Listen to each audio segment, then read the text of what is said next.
Yaqinda bir video ko'rdim YouTube'dan. U videoda ikkita video joylangan. Qaynonali kelin va qaynonasiz kelin deb nomlangan. Videoni ko'rib juda ham yomon bo'lib ketdim, chunki bir saviyasi past odam bunday videoni taxlagan deb o'yladim. Chunki qaynonasiz kelin degan videosida kelin posudani yuvadi-yu uradi. Kelinda bo'lsa rakovinani ichib qo'yadi.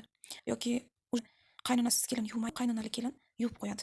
Вообще noto'g'ri narsa deb o'yladim. Nima biz qaynonalar uchun ish qilamizmi? Hamma o'zi uchun ish qiladi deb o'ylayman avvalambor. Menga bu video juda yomon ta'sir qildi deganim sababi, chunki men qaynonasiz yashaydigan kelinlarni bilaman. Ular doim uyiga to'satdan borgan taqdirimizda ham uylari juda ham toza, ozoda, saranjom sayishda, hattoki farzandlariga ham, eriga ham kiyimlar hammasi oddiy to'q qilingan bo'ladi-da. Qaynonali kelinlar ham shunday bo'lishi mumkin, lekin bu videoda umuman ma'ni yo'q-da.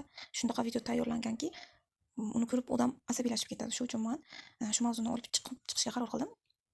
Bu mavzu mabodo boshqalar uchun oddiy holdir, lekin bu menga nimagadir qattiq ta'sir qildi. Ozodalikni Alloh suyadi, Allohni suygan esa ozodalikni suyadi deyishadi-ku. Endi qaynonlarni chetga surib kelinlar haqida gap ketganda ham, o'zim ham kelin bir narsaga qiziq qolaman, sababi ba'zi bir kelinlar o'zini juda ham ko'p maqtaydi. Masalan, men hamma ishlar ko'p qilaman, bunday, xuddi shunaqa gaplar. To'g'ri, hammani oilasi har xil, hammani uyida har xil sharoit va muomala bo'ladi. Va yosh kelinlar shu boshqa kelinlarni o'zi bilmagan holda havas qilib, men ham xuddi shunday bo'laman deb, o'zini oilasidagi sharoitiga e'tibor bermasdan, xuddi o'sha insonlar, o'sha kelinlar aytgan ishlarni qilishadi va ular qilgan ishlari bu yangi kelin bo'lib tushgan uylarga mos kelmaydi va oilalar ajrashib ketishi ham mumkin. Shu uchun hech qachon birovning gapini, maslahatini o'zdan to'g'ri qilish kerak deb o'ylamayman. Ko'proq o'ylab, agar o'sha oilaga to'g'ri kelsa, keyin qilib ko'rishni tavsiya beraman. Bu meni ikkinchi suhbatim.